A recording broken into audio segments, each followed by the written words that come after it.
आज के वीडियो में हम द हिंदू के दो इम्पॉर्टेंट एडिटोरियल्स को एक्सप्लेन करेंगे। एक इंडिया की इजराइल पॉलिसी पर और दूसरा इसरो की ट्रांसपेरेंसी पर। प्राइम मिनिस्टर नरेंद्र मोदी का रीसेंट 24 आवर विजिट जेरूसलेम काफ़ी इंपॉर्टेंट स्टेप था इंडिया और इजराइल के रिलेशंस को और मजबूत करने के लिए। Israeli prime minister Benjamin Netanyahu ने विजिट के दौरान स्पेशल वार्म दिखाई और लगभग हर ऑफिशियल एंगेजमेंट में मिस्टर मोदी के साथ पर्सनली रहे। दोनों लीडर्स की बातचीत के बाद दोनों देशों ने अपने टाइज को स्पेशल स्ट्रेटेजिक पार्टनरशिप तक अपग्रेड करने का फैसला किया। आर्टिफिशियल इंटेलिजेंस, एग्रीकल्चर, कल्चर और एजुकेशन जैसे एरियाज में 15 से ज़्यादा एग्रीमेंट साइन किए गए। साथ ही ये भी डिसाइड हुआ कि अगले 5 सालों में लगभग 50,000 इंडियन वर्कर्स को इजराइल में जॉब्स मिलने को आसान बनाया जाएगा। मिस्टर मोदी को दिया गया वेलकम उनकी 2017 की विजिट से भी ज़्यादा एंथुजियास्टिक था। इसका एक रीज़न इजराइल की करंट सिचुएशन हो सकती है। गाज़ा में हाई नंबर ऑफ डेथ्स और वेस्ट बैंक में सेटलमेंट्स एक्सपैंड करने के प्लान्स के कारण इजराइल को इंटरनेशनल क्रिटिसिज्म का सामना करना पड़ रहा है।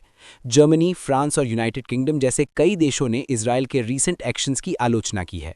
इसी दौरान मिस्टर नेतन्याहू इस साल के एंड तक इलेक्शंस की तैयारी कर रहे हैं। ये इलेक्शंस उनके लीडरशिप का जजमेंट होंगे, जिसमें करप्शन के एलिगेशंस और 2023 के सिक्योरिटी फेलियर्स से जुड़े सवाल भी शामिल हैं। ऐसे सिचुएशन में मिस्टर मोदी का विजिट मिस्टर नेतन्याहू की पॉलिटिकल इमेज को मजबूत कर सकता है। इजरायली पार्लियामेंट में अपने स्पीच के दौरान मिस्टर मोदी ने पैलेस्टीन इशू का सिर्फ थोड़ा सा जिक्र किया।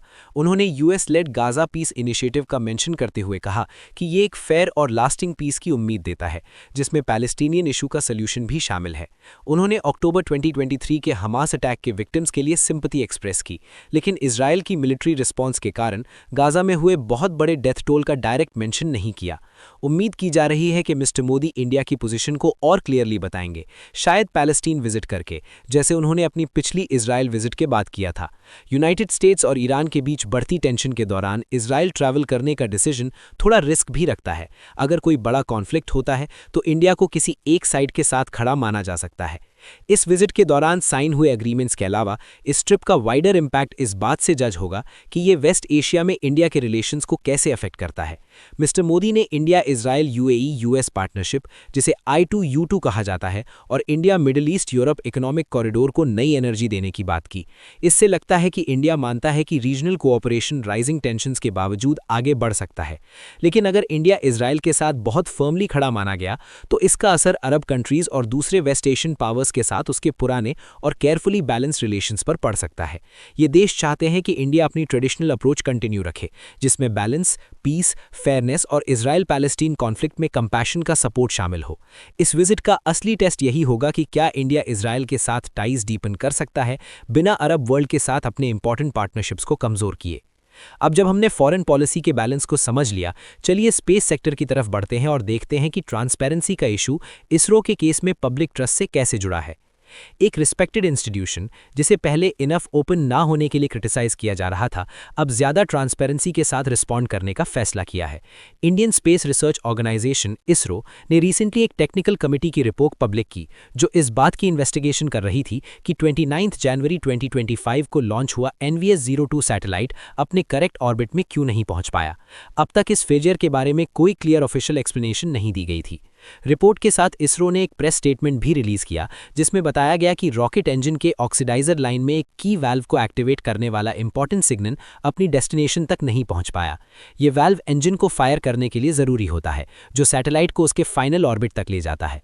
सबसे संभावित रीजन ये था कि मेन और बैकअप दोनों सिस्टम्स में कम से कम एक इलेक्ट्रिकल कनेक्शन लूज हो गया या फेल हो गया, जिसकी वजह से सिग्नल पास नहीं हो पाया। ये एक्सप्लेनेशन कुछ टेक्निकल क्लैरिटी देता है, लेकिन ज्यादातर फ्यूचर मिशंस को इंप्रूव करने में हेल्प करता है।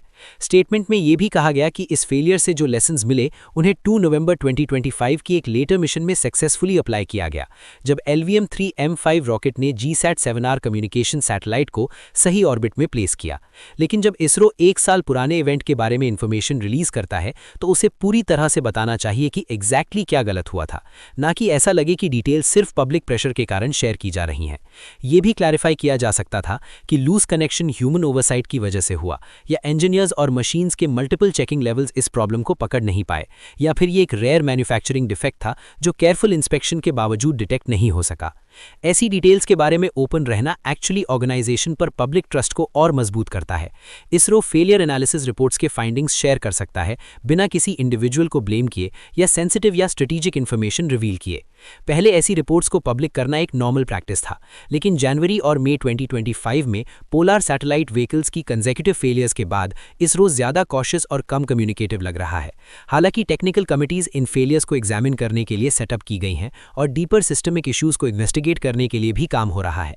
फिर भी ये समय ऑर्गेनाइजेशन के लिए साइलेंस में विड्रॉ करने का नहीं है।